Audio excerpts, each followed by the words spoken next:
Yes, everybody, and welcome back to another daily drop brought to you by TarHeelIllustrated.com. This show is sponsored by BetterHelp. We're going to talk about them a little bit later on in this show, so make sure you guys stay tuned for that. I'm THI staff writer Jacob Turner. Joining me as he always does, our very own publisher, Andrew Jones. And AJ, here for a Carolina basketball-related topic, and to me, this is an interesting one. And again, let me preface, obviously, if you've clicked on it, you know what we're going to talk about in this one, but the reason that we are talking about this one is someone posed the question to it on our boards. And again, go sign up, just $8.33 a month, links in the description below. And there's also been some chatter about it on Twitter, not even just recently, but there has been some recently, but even going back to the end of last year. It's a topic that a lot of Carolina fans have talked about. And it's even a topic that you see thrown out during the summer a lot when you see these graphics about, top 10 coaches that are on the hot seat going into the year. You can see Hubert thrown in on a lot of these. So it is a relevant topic for a lot of fans. And we felt like it's something we should come on and at least talk about a little bit ahead of the new season. So we're going to hit on that here in a second. So I'll go ahead and ask you this. I'm not just going to say, do you think he's on the hot seat or do you not? I think we'll obviously hit on that. But what do you make of the chatter around this topic? Because I think it speaks to, he's going into his third year.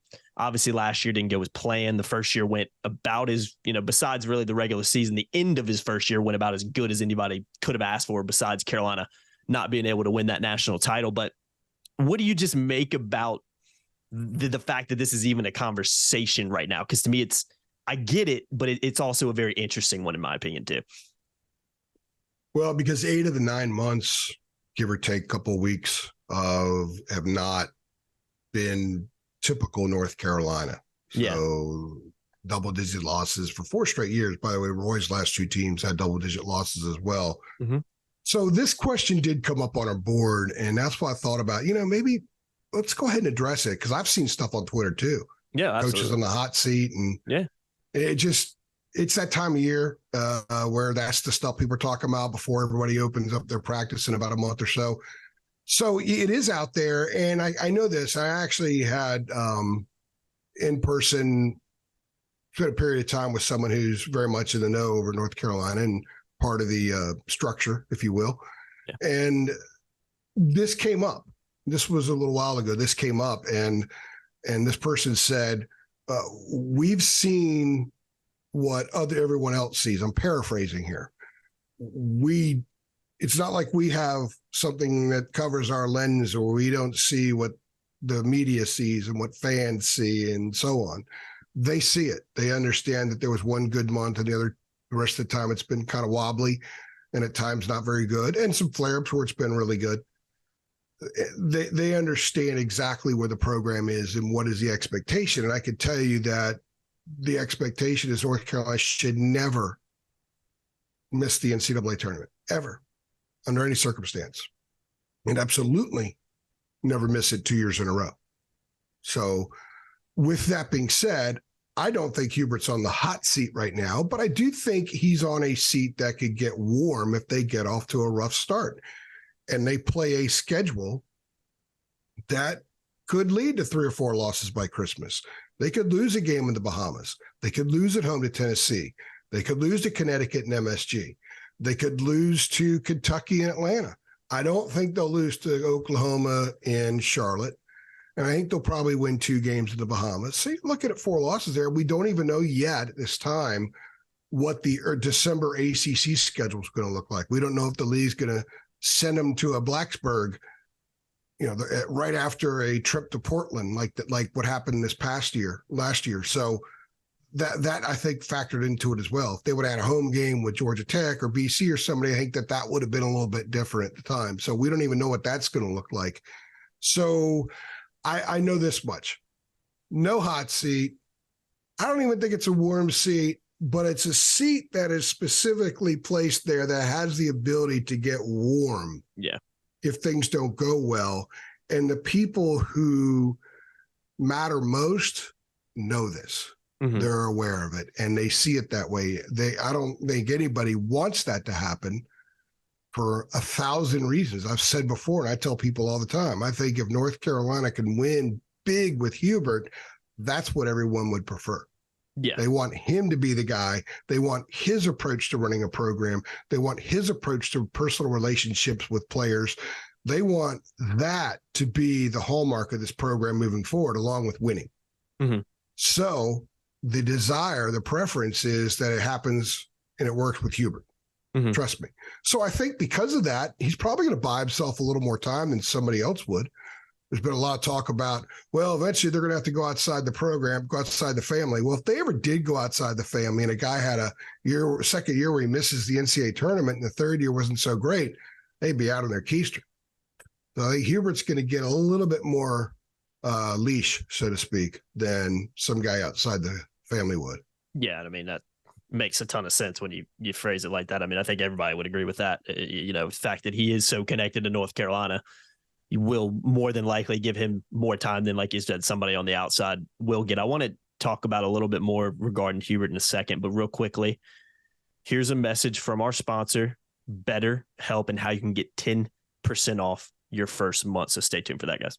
This show is sponsored by BetterHelp. Sometimes in life, we're faced with tough choices, and the path forward isn't always clear. So whether it's dealing with, decisions around your career, maybe your relationship or anything else, whatever it may be, therapy helps you stay connected to what you really want while you navigate life so you can move forward with confidence and excitement and trusting yourself to make these decisions that align with your values is like anything. The more you practice it, the better and easier it gets. I know for me sometimes, as somebody who uses therapy, that sometimes talking things through with someone is just incredibly helpful, and we can all get in our own heads a little bit too much sometimes, and getting out of that by getting feedback from a licensed and trained professional can bring a ton of clarity to your life. So if you're thinking about starting therapy, guys, give BetterHelp a try. It's entirely online. It's designed to be convenient, flexible, and suited to your schedule, which is just so huge in my opinion, because convenience is just so big in today's world. And with BetterHelp, you can do everything online. So let therapy be your map with BetterHelp. Visit betterhelp.com/THI to get 10% off your first month. Again, that's betterhelp.com/THI to get 10% off your first month. Links in the description below. Back to the show. Big thank you to BetterHelp for sponsoring this podcast. Again, links in the description below. Head on over to get 10% off your first month. AJ, staying on this topic real quick. We'll wrap this one up before too long. I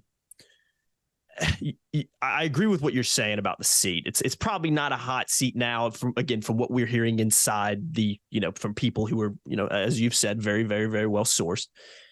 That's the information we're getting right now. Now, my question is, you're saying it's a seat that could heat up. And again, I mean, that's not a revelation to anybody. When you look at what's happened over the past couple of years, it doesn't really matter. If you're at a big time college program like North Carolina with the expectations are so high and you've struggled in your first 2 years, any coach at any program like that there would always be question marks going into the third year. So my question is how fast do you think that seat could heat up during the year? If maybe let's live in a hypothetical world real quick. We've talked about this a lot during the offseason of this is Hubert's team now. Okay. So that excuse has gone out the window.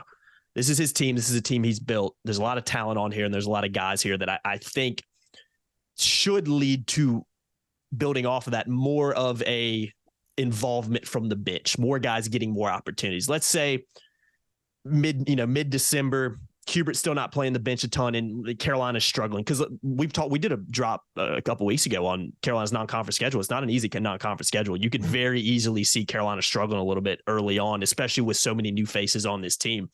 So my question to you is, like I said, how quickly do you think that seat could heat up amongst fans in particular? Because we're very well connected with fans. We see it on Twitter. We see it on our message boards.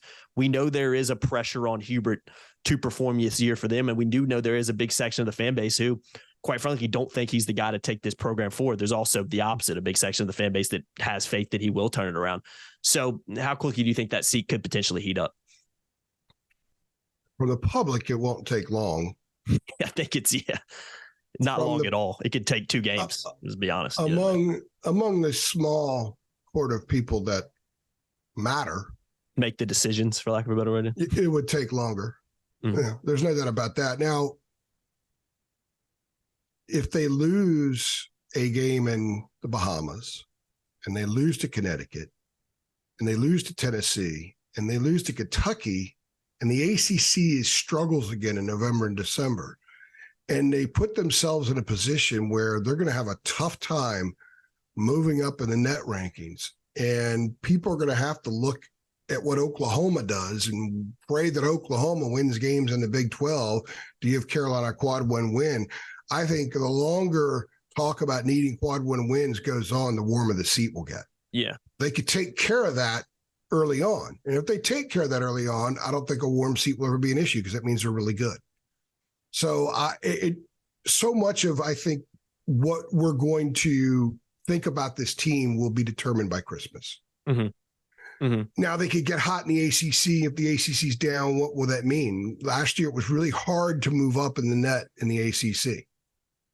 So they won 20 games and didn't make the tournament. When was the last time North Carolina team will win 20 games and not make the tournament? It's because the ACC was so down. Mm-hmm. So the ACC has to be better. When Carolina fans on our board say stuff, I don't care about how the league does. You guys are nuts. Sorry. You need to care about the league. You need to do it in football. You need to root for the league to win in football because it's better for North Carolina. And you need to root for the league to win in basketball because it's better for North Carolina. So if I'm writing a piece in February and saying this club needs to find a quad one win somewhere, that's a bad sign. That's not. And I think that's what will get the heat going. To me, that will be kerosene. And the longer that goes, the more kerosene is being dumped on that fire because that's going to be a problem. And quite frankly, with the composition of this roster, that would be inexcusable. Now we'll have to wait and see, and we'll judge accordingly based on what they do. But the purpose of this discussion right now is because of what's being said out there. Some people have asked us directly, and we're answering as we can in August. There's still plenty of time before they even play a game, but it's on everybody's mind that cares about Carolina and that covers Carolina. It's on their mind to some degree. Football, we've been in a football cave for a couple of weeks because of fall camp, but the topic of Hubert did come up one time when we were waiting outside the gate to go into practice for post-practice interviews. So it's not on the back burner entirely. It may be over to the side for some people, but it's not on the back burner. Yeah, no, there's no doubt. I know that said that was the last thing, but one more thing I just want to hit on real quickly. I think one of the reasons, and I think you'll agree with this, one of the reasons that the hot seat is warmer with the fans even goes back to before Hubert was the head guy. You talked about the last 2 years under Roy. They weren't great by any means in terms of the standard of North Carolina that is North Carolina set. For some programs, making the NCAA tournament first round, that's a heck of a season. For North Carolina, losing the first round to Wisconsin like they did in Roy's last year is not acceptable here. And again, they struggled in his last 2 years there. So for me, that's one of the reasons, again, that the fan base is a little bit more on Hubert as well. And it's not just that. It obviously has to do with how they performed in the last 2 years under him. Because like you said, they haven't been a lot of great months under Hubert. There's just been a couple kind of flare-ups.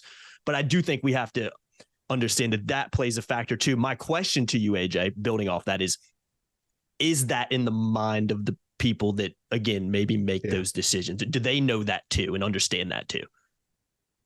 Yeah, but they don't really care what the public thinks.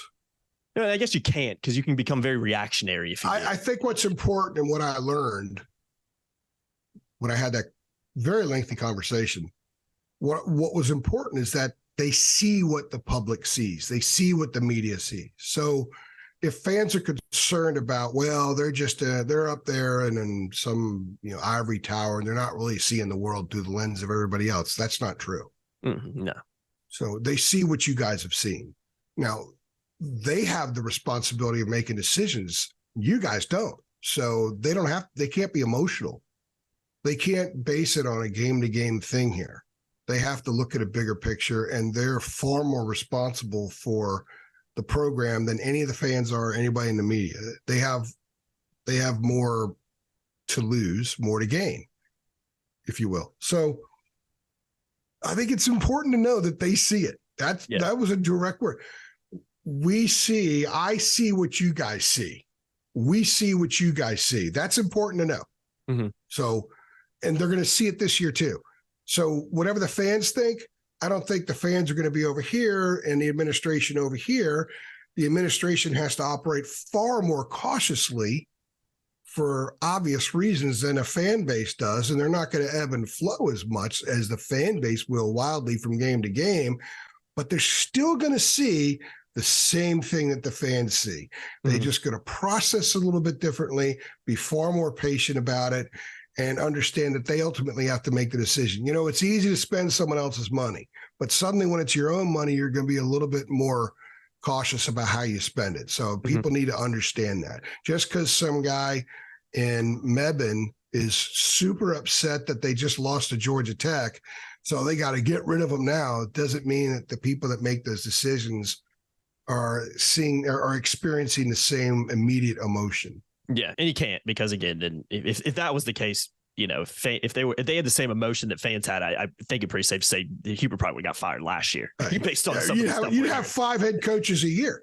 Yeah, that's what I'm saying, man. At least, you know what I mean? So no, that's 100. But again, it is important to know that, like you said, that they do see it. It's not like you said, they're sitting in some ivory tower over here and, you know, turn the other way and turn their back to it and just ignoring it and doing something else. No, they do understand it. They do see it. They're not eating, brie, and drinking wine, having a conversation with someone about their portfolio. Yeah. While Clemson's on a 10-2 run in the Dino. No, they feel it too. Trust me. Yeah. They're watching the 10-2 run, just like everybody else is. Absolutely. And again, I'll end it with this.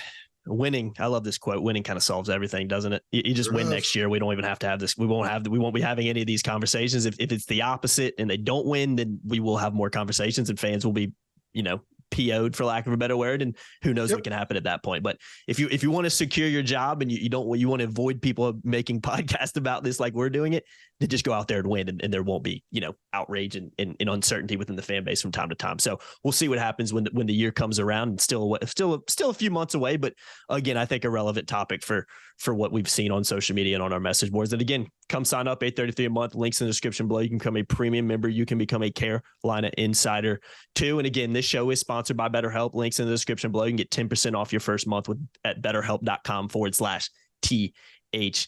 I'm Jacob Turner. He's been Andrew Jones. Another daily drop. Appreciate y'all watching. Make sure you like, share, subscribe, hit the notification bell too, and get involved. Like we always say, reach out to us on Twitter, on Facebook, on our message boards. We want to hear from you guys too. We want to know if you think Hubert's on the hot seat and how you're feeling about it going into the year. So again, get involved. All the links are in the description below. See you on the next one. Thanks.